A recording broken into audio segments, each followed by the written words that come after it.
In a land scorched by the blazing sun, a lone figure appeared, a man whose name would echo through the ages. His name was Elijah, the Tishbite, and though no chronicles were needed to spread his fame, his deeds spoke louder than any king's.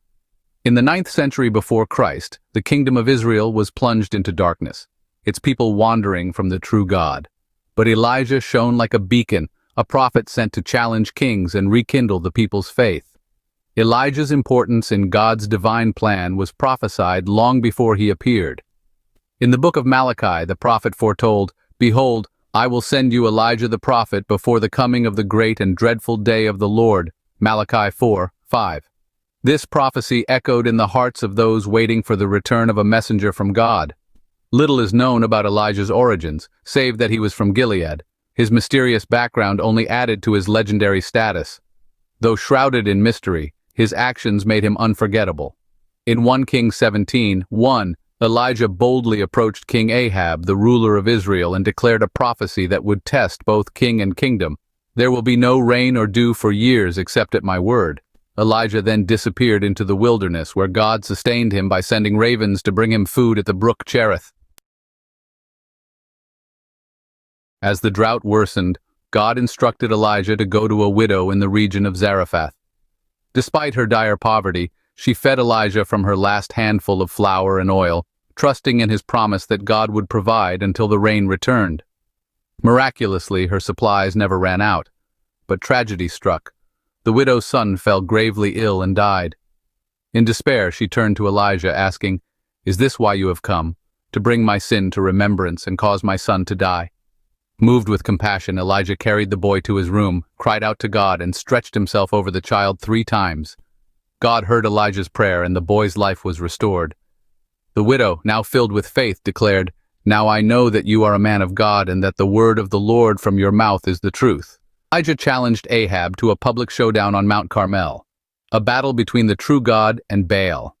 At Elijah's command, Ahab gathered all the people of Israel, along with 450 prophets of Baal.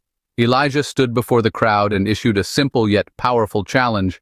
"How long will you waver between 2 opinions? If the Lord is God, follow him, but if Baal is God, follow him." The prophets of Baal called upon their God from morning till noon, shouting and dancing, but there was no answer. Elijah mocked them, suggesting that perhaps their God was asleep or too busy to hear. They cried louder and even slashed themselves in desperation, but still, there was no response. Then it was Elijah's turn. He rebuilt the altar of the Lord with 12 stones, representing the 12 tribes of Israel, and drenched the altar with water 3 times until it overflowed. Elijah prayed a simple prayer, asking God to reveal himself so that the people would turn their hearts back to him. Suddenly, fire fell from heaven, consuming the sacrifice, the wood, the stones, and even the water in the trench. The people fell on their faces, crying out, "The Lord, He is God! The Lord, He is God!" In the aftermath, Elijah ordered the execution of the false prophets, and as he prayed once more, a small cloud appeared on the horizon, signaling the end of the drought. Soon the sky grew dark with clouds, and heavy rain fell, drenching the land. Elijah's triumph on Mount Carmel was short-lived. Jezebel, furious over the death of her prophets, vowed to kill Elijah. Fearing for his life, Elijah fled into the wilderness, where he reached the end of his strength. Exhausted and filled with despair, he cried out to God, "I have had enough, Lord.